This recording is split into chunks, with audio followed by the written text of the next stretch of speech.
ನಮಸ್ತೆ ಸ್ನೇಹಿತರೆ, ನಾವಿಲ್ಲಿ ಈಗ ನೋಡ್ತಾ ಇರೋಂಥದ್ದು ಲಿಕ್ವಿಡ್ ಕ್ರಿಸ್ಟಲ್ ಡಿಸ್ಪ್ಲೇ. ಈ ಡಿಸ್ಪ್ಲೇನ ನಾವು ಕಳೆದ ಒಂದು ಸಂಚಿಕೆಯಲ್ಲಿ ಸಾಲ್ಡ್ರ್ ಮಾಡೋದು ಯಾವ ರೀತಿ ಅಂತ ತೋರಿಸಿದ್ದೆ. ಬಟ್ ನಿಮಗೆ ಅದು ಬರೀ ತೋರಿಸಿದ್ರಿಂದ ನಿಮಗೇನು ಗೊತ್ತಾಗಿಲ್ಲ. ಈ ಒಂದು ಡಿಸ್ಪ್ಲೇನಲ್ಲಿ 16:2 ಕ್ಯಾರೆಕ್ಟರ್ ಇದೆ. ಇದಕ್ಕೆ ನಾವು ಈ ಒಂದು ಆರ್ಡಿನೋ ಬೋರ್ಡ್ ಇದರಲ್ಲಿ ನಾವು ಕನೆಕ್ಷನ್ ಮಾಡಿ, ಇದರಲ್ಲಿ ನಮಗೆ ಯಾವ ರೀತಿ ಅದರ ಮೇಲೆ ಹೆಸರುಗಳು ಬೇಕಾ, ಇಲ್ಲ ಅದರಲ್ಲಿ ಬೇರೆ ಬೇರೆ ಸಂಜ್ಞೆಗಳು ಇವುಗಳೆಲ್ಲನೂ ನಾವು ಮೂಡಿಸ್ಬೋದು. ಅದು ಹೇಗೆ ಅನ್ನೋದನ್ನು ನಿಮಗೆ ತೋರಿಸ್ತೀನಿ. ಈ ಆರ್ಡಿನೋ ಬೋರ್ಡನ್ನ ಒಂದು ಸರ್ಕ್ಯೂಟ್ ನಿಮಗೆ ಇದರಲ್ಲೇ ಹಾಕಿದ್ದೀನಿ. ಅದರ ಪಿನ್ ಕನೆಕ್ಷನ್ಗಳನ್ನು ಇದಿಷ್ಟು ಅದರ ಮೇಲೆ ಬರೆದಿರುತ್ತೆ, ನೀವು ನೋಡ್ಬೋದು.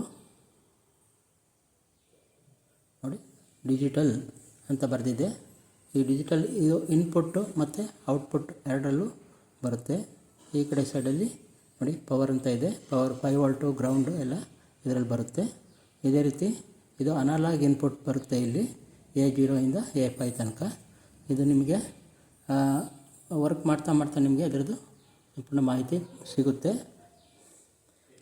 ಈಗ ಈ ಒಂದು ಬೋರ್ಡಿಂದ ಈ LCDಗೆ ಕನೆಕ್ಷನ್ ಯಾವ ರೀತಿ ಮಾಡಬೇಕು ಅನ್ನೋದನ್ನು ನಿಮಗೆ ತೋರಿಸ್ಕೊಡ್ತೀನಿ. ಇಲ್ಲಿ LCD ಪಿನ್ನಿನಲ್ಲಿ ಕೆಲವೊಂದು ಇಲ್ಲಿ ಅಕ್ಷರಗಳನ್ನ ಬರೆದಿದ್ದಾರೆ. ಇಲ್ಲಿ ನೀವು ನೋಡ್ಬೋದು. VSS, VDD, VO, RS, RW, E, ಹಾಗೆ D1 ಇಂದ D7 ತನಕ ಇದೆ. ಮತ್ತು ಆನೋಡ್ ಕ್ಯಾಥೋಡ್ ಅಂತ ಬರೆದಿದೆ. ಇದು ಆನೋಡ್ ಕ್ಯಾಥೋಡ್ ಅಂದರೆ ಈ ಡಿಸ್ಪ್ಲೇಗೆ ಬೇಕಾದಂಥ ಒಂದು ಬ್ಯಾಕ್ಲೈಟ್ ಸಪ್ಲೈ ಆಗಿರುತ್ತೆ. ಇಲ್ಲಿ ಮೊದಲನೇದು ಗ್ರೌಂಡ್ ಆಗಿರುತ್ತೆ, ಎರಡನೇದು ಪಾಸಿಟಿವ್. ಈ ಒಂದು ಮೀಟ್ರು ಡಿಸ್ಪ್ಲೇ ವರ್ಕ್ ಆಗೋದಕ್ಕೆ ಸಪ್ಲೈ ಬರುತ್ತೆ. ಮೂರನೇದು ಈ ಡಿಸ್ಪ್ಲೇನ ಲೈಟಿಂಗ್ನ ಕರೆಕ್ಷನ್ ಮಾಡೋದಕ್ಕೆ ಮೂರನೇ ಪಿನ್ ಆಗಿರುತ್ತೆ. ಮತ್ತು ಇದು ಡಾಟಾ ಎಂಟ್ರಿಗಳು ಬರುತ್ತೆ. ಈಗ ನಾವು ಇದನ್ನು ಕನೆಕ್ಟ್ ಮಾಡಿ ನಿಮಗೆ ತೋರಿಸ್ತೀನಿ. ಈಗ LCDನಲ್ಲಿ RS ಅನ್ನೋ ಒಂದು ಅಂದರೆ ಡಾಟಾ ಕಂಟ್ರೋಲ್ ಮಾಡೋಂಥದ್ದು. ಆ ಪಿನ್ನು ನಿಮಗೆ ಡಿಜಿಟಲ್ ಡಿಸ್ಪ್ಲೇ ನೋಡಿ. ಇದು ಆರ್ಡಿನೋ ಬೋರ್ಡ್, ಇದು ಡಿಜಿಟಲ್ ಡಿಸ್ಪ್ಲೇ. ಇದು ಈ ಆರ್ಡಿನೋ ಬೋರ್ಡು 12ನೇ ಪಿನ್ನು ಈ ಒಂದು ಡಿಸ್ಪ್ಲೇಯ RS ಅನ್ನೋ ಜಾಗಕ್ಕೆ ಹೋಗುತ್ತೆ. ಮತ್ತು 11th ಪಿನ್ನು ಎನೇಬಲ್ ಅನ್ನೋದಕ್ಕೆ ಬರುತ್ತೆ. 5th ಪಿನ್ನು D4 ಬರುತ್ತೆ. 4th ಪಿನ್ನು D5 ಬರುತ್ತೆ. 3rd ಪಿನ್ನು D6 ಬರುತ್ತೆ. ಹಾಗೆ 2 ಪಿನ್ನು D7 ಬರುತ್ತೆ. RW ಅನ್ನೋದು ಗ್ರೌಂಡ್ ಆಗುತ್ತೆ. VSS ಅನ್ನೋದು ಗ್ರೌಂಡ್ ಆಗುತ್ತೆ. VCC ಅನ್ನೋದು +5 ವೋಲ್ಟ್ ಬರುತ್ತೆ. ಅದೇ ರೀತಿ ಡಿಸ್ಪ್ಲೇ ಇದಕ್ಕೆ ಬರೋಂಥದ್ದು ಆನೋಡ್ಗೆ 5 ವೋಲ್ಟು, ಕ್ಯಾಥೋಡ್ಗೆ ಗ್ರೌಂಡ್ ಆಗುತ್ತೆ. ಈ ಆನೋಡ್ಗೆ ನಾವು 5 ವೋಲ್ಟ್ ಕೊಡಬೇಕಾದ್ರೆ ನಾವು ಒಂದು ರೆಜಿಸ್ಟರ್ ಮುಖಾಂತರ, ಅದು 100 ಓಮಿಂದ 220 ಓಮ್ಸ್ ತನಕ ಆಗಿರುತ್ತೆ ಅದು. ಮತ್ತು ಇದು ಇನ್ನೊಂದು VO ಅನ್ನೋ ಒಂದು ಬರುತ್ತೆ ಇದರಲ್ಲಿ. ಅದು ಈ ಡಿಸ್ಪ್ಲೇ ಬರೋ ಒಂದು ಬ್ಲ್ಯಾಕ್ನೆಸ್ನ ಜಾಸ್ತಿ ಕಮ್ಮಿ ಮಾಡೋಂಥದ್ದು. ಅದು 10K ಯೂಸ್ ಮಾಡ್ತಾರೆ, ಹಾಕಿರ್ತಾರೆ. ಬಟ್ ನಾನು ಅದಕ್ಕೆ ಏನು ಮಾಡ್ತಾಯಿದ್ದೀನಿ ಅಂದರೆ ಒಂದು 2.2K ರಿಜಿಸ್ಟರ್ನ ಆ್ಯಡ್ ಮಾಡಿಬಿಟ್ಟು ಅದನ್ನು ಡೈರೆಕ್ಟಾಗಿ ನೆಗೆಟಿವ್ಗೆ ಹಾಕ್ತಾಯಿದ್ದೀನಿ. ಆ ರೀತಿ ಹಾಕೋದ್ರಿಂದ ಇದು ಡಿಸ್ಪ್ಲೇ ಕಂಪ್ಲೀಟಾಗಿ ಬರುತ್ತೆ. ನಿಮಗೆ ಈಗ ಇದನ್ನು ಯಾವ ರೀತಿ ಮಾಡೋದು ಅನ್ನೋದನ್ನು ತೋರಿಸ್ತೀನಿ. ಪಿನ್ಗಳನ್ನ ಅರೇಂಜ್ ಮಾಡಿ ನೋಡಿ. ಈಗ D4 ಇಂದ D7 ತನಕ ಇದು ಡಾಟಾ ಇದನ್ನು ಹಾಕಿದ್ದೀನಿ. ಹಾಗೆಯೇ ಇದು RS ಪಿನ್ನು, ಇದು ಎನೇಬಲ್ ಪಿನ್ನು ನೋಡಿ. ಇದು ನೆಗೆಟಿವ್ ಪಿನ್ನು ಗ್ರೀನು ಮತ್ತು ಇದು ಪಾಸಿಟಿವ್.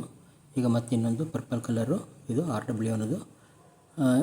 ಇದಕ್ಕೆ ನೆಗೆಟಿವ್ ಬರುತ್ತೆ ಇದು, ಮತ್ತು ಇದು ಗ್ರೌಂಡಿಗೆ ಬರುತ್ತೆ. ಈಗ ಮತ್ತೊಂದು ಪಿನ್ನು ಇದು ನೋಡಿ. ಈ ರೀತಿ ನಾನು ಅರೇಂಜ್ ಮಾಡ್ಕೊಂಡಿರೋದು.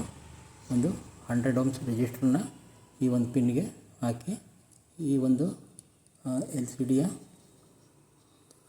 ಡಿಸ್ಪ್ಲೇ ಪಾಸಿಟಿವ್ ಪಿನ್ಗೆ ಹಾಕ್ತಾಯಿದ್ದೀನಿ. ಅದೇ ರೀತಿ ಇನ್ನೊಂದು ಪಿನ್ನು VO ಅನ್ನೋ ಜಾಗಕ್ಕೆ ಇದನ್ನು ನೋಡಿ 2.2ಗೆ ರಿಜಿಸ್ಟ್ರನ್ನ ಹಾಕಿ ಈ ರೀತಿ ಈಗ 3ನೇ ಪಿನ್ನಿಗೆ ಕನೆಕ್ಟ್ ಮಾಡ್ತಾಯಿದ್ದೀನಿ ನೋಡಿ. ಈಗ ಈ ಡಿಸ್ಪ್ಲೇದು ಕನೆಕ್ಷನ್ ಎಲ್ಲ ಆಯಿತು. ಈಗ ನೆಕ್ಸ್ಟು ಈ ಒಂದು ಆರ್ಡಿನೋ ಬೋರ್ಡ್ಗೆ ಕನೆಕ್ಟ್ ಮಾಡ್ತೀನಿ. ಈಗ ನೋಡಿ, ಈಗ green positive, blue positive, green ಮತ್ತು ಪರ್ಪಲ್ಲು ನೆಗೆಟಿವ್ಗೆ ಹಾಕಿದ್ದೀನಿ ನೋಡಿ. RS ಅನ್ನೋದು 12ನೇ ಪಿನ್ಗೆ ಕನೆಕ್ಟ್ ಮಾಡಿದ್ದೀನಿ ಮತ್ತು ಎನಬಲ್ ಅನ್ನೋದನ್ನು 11ನೇ ಪಿನ್ಗೆ ಕನೆಕ್ಟ್ ಮಾಡಿದೆ. ಹಾಗೆ ಡಾಟಾ ಪಿನ್ಗಳು ಈ D4 ಅನ್ನೋದು 5ನೇ ಪಿನ್ನಿಗೂ ಬರುತ್ತೆ.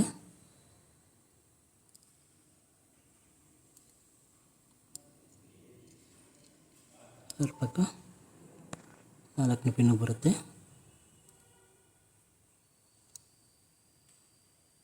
ಪಕ್ಕದ್ದು 3ನೇ ಪಿನ್ನಿಗೆ ಬರುತ್ತೆ. ಪಕ್ಕ 2ನೇ ಪಿನ್ನಿಗೆ ಬರುತ್ತೆ ನೋಡಿ. ಈ ಡಿಸ್ಪ್ಲೇ ಪಿನ್ನನ್ನು ಇಲ್ಲಿ ಇದು ನೆಗೆಟಿವ್ ಆಗಿರುತ್ತೆ, ಈ ಕಡೆದು ಪಾಸಿಟಿವ್ ಆಗಿರುತ್ತೆ. ಇದು ಅಂದರೆ 5 ವೋಲ್ಟು. ಈಗ ನೋಡಿ, ಇದು ನೆಗೆಟಿವ್ಗೆ ಈ ಪಿನ್ನನ್ನು ಇಲ್ಲಿ ಇನ್ಸರ್ಟ್ ಮಾಡ್ತಾಯಿದ್ದೀನಿ. ಅದೇ ರೀತಿ ಪಾಸಿಟಿವ್ಗೆ ಇದು 100 ಓಮ್ಸು ಯೂಸ್ ಮಾಡಿ ಇಲ್ಲಿಗೆ ಕನೆಕ್ಟ್ ಮಾಡಿದ್ದೀನಿ. ಹಾಗೆ ಇದು VO ಅನ್ನೋದು ಡಿಸ್ಪ್ಲೇಯ ವೇರಿಯೇಷನನ್ನು ನಾವು ನೋಡೋದಕ್ಕೆ ಇದನ್ನು ಇಲ್ಲಿ ಈ ಜಾಗದಲ್ಲಿರೋಂಥ ಮೇಲ್ಗಡೆ ಈ ಕಡೆ ಸೈಡಲ್ಲಿ ಪಿನ್ನು ಇದು ನೆಗೆಟಿವ್ ಆಗಿರುತ್ತೆ. ಅದಕ್ಕೆ ನಾನು ಇಲ್ಲಿಗೆ ಕನೆಕ್ಟ್ ಮಾಡ್ತಾಯಿದ್ದೀನಿ ನೋಡಿ. ಈಗ ಇದನ್ನು ವೈರಿಂಗ್ ಮಾಡಾಯಿತು, ಡಿಸ್ಪ್ಲೇನು ವೈರಿಂಗ್ ಮಾಡಾಯಿತು. ಇದನ್ನು ನಾವೀಗ ಚೆಕ್ ಮಾಡೋಣ ನೋಡಿ. ಈಗ ಇದು ಅಡಾಪ್ಟ್ರ್ ಇದಕ್ಕೆ ಇದು 5 ವೋಲ್ಟಲ್ಲಿ ವರ್ಕ್ ಆಗೋದ್ರಿಂದ ಇಲ್ಲಿ ರೆಗ್ಯುಲೇಟರ್ ಯೂಸ್ ಮಾಡಿದ್ದಾರೆ. ಇದನ್ನು ಅಪ್ ಟು 5 ವೋಲ್ಟಿಂದ 12 ವೋಲ್ಟ್ ತನಕನೂ ಕನೆಕ್ಟ್ ಮಾಡ್ಬೋದು. ಅಂದರೆ 9 ವೋಲ್ಟು ರೆಕಮೆಂಡೆಡ್.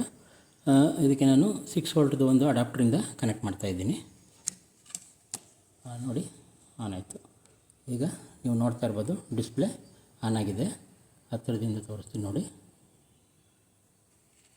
ನೋಡಿ, ನಮ್ಮ ಲೋಗೋ ಇದರಲ್ಲಿ ಬರ್ತಾಯಿದೆ.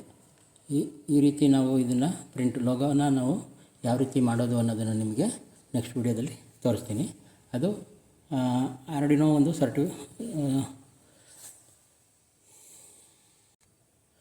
ಆರ್ಡಿನೋ ಸಾಫ್ಟ್ವೇರ್ ಮುಖಾಂತರ ನಾವು ಅದನ್ನು ಕಂಪ್ಯೂಟ್ರ್ನಲ್ಲಿ ಅದನ್ನು ನಾವು ಬರಿಬೇಕು. ಅದನ್ನು ಆ ಕೋಡ್ಗಳನ್ನ ಹಾಕಿದಾಗ ಆ ಕೋಡ್ ಯಾವ ರೀತಿ ಅಂದರೆ ನಮ್ಮ ಆಡುಭಾಷೆನಲ್ಲಿರೋಂಥ ಕೋಡ್ಗಳೆಲ್ಲ ಅದು ಬೈನರಿ ಕೋಡ್ಗಳಾಗಿರ್ತವೆ. ಅವು ಬೈನರಿ ಕೋಡ್ಗಳು ಅಂತಂದರೆ 1 0 0 1 ಈ ರೀತಿ ಬರುತ್ತೆ. ಅದು ಆ ರೀತಿ ನಾವು ಆ ಬೈನರಿ ಕೋಡ್ಗಳನ್ನ ನಾವು ಕಂಪ್ಯೂಟ್ರ್ನಲ್ಲಿ ಇದೇ ಆರ್ಡಿನೋ ಉನೋ ಅನ್ನೋವಂಥ ಒಂದು ಈ ಬೋರ್ಡನ್ನ ಸಾಫ್ಟ್ವೇರ್ ಇನ್ಸ್ಟಾಲ್ ಮಾಡಿಕೊಂಡು ಅದಕ್ಕೆ ನಾವು ಈ ಒಂದು ಕೋಡ್ಗಳನ್ನ ಬರೆದಾಗ ಈ ರೀತಿ ನಾವು ಇದನ್ನು ಮಾಡ್ಬೋದು. ಇದು ಬರೀ ಇದು ಒಂದೇ ರೀತಿ ಡಿಸ್ಪ್ಲೇನೇ ಅಲ್ಲ. ಈಗ ಒಂದು LED ಲೈಟ್ ಆನ್ ಆಫ್ ಮಾಡಬೇಕು ಅಂತಂದರೆ ನಾವು ಈಗ ಕೈನಲ್ಲಿ ಮ್ಯಾನ್ಯುವಲಾಗಿ ಮಾಡಬೇಕಾಗತ್ತೆ. ಇದಕ್ಕೆ ನಾವು ಕೋಡ್ ಬರೆದ್ಬಿಟ್ಟು ಹಾಕಿದಾಗ ಅದು ಆಟೋಮೆಟಿಕ್ಕಾಗಿ ಲೈಟ್ ಆನ್ ಆಫ್ ಆಗುತ್ತೆ. ಅದೇ ರೀತಿ ಬೇರೆ ಬೇರೆ ತುಂಬ ಪ್ರಾಜೆಕ್ಟ್ಗಳು ಇದ್ದಾವೆ. ಇದನ್ನು ನೋಡಿದ್ದಕ್ಕೆ ಧನ್ಯವಾದಗಳು. ಸಬ್ಸ್ಕ್ರೈಬ್ ಮಾಡ್ಕೊಳ್ಳಿ, ಲೈಕ್ ಮಾಡಿ.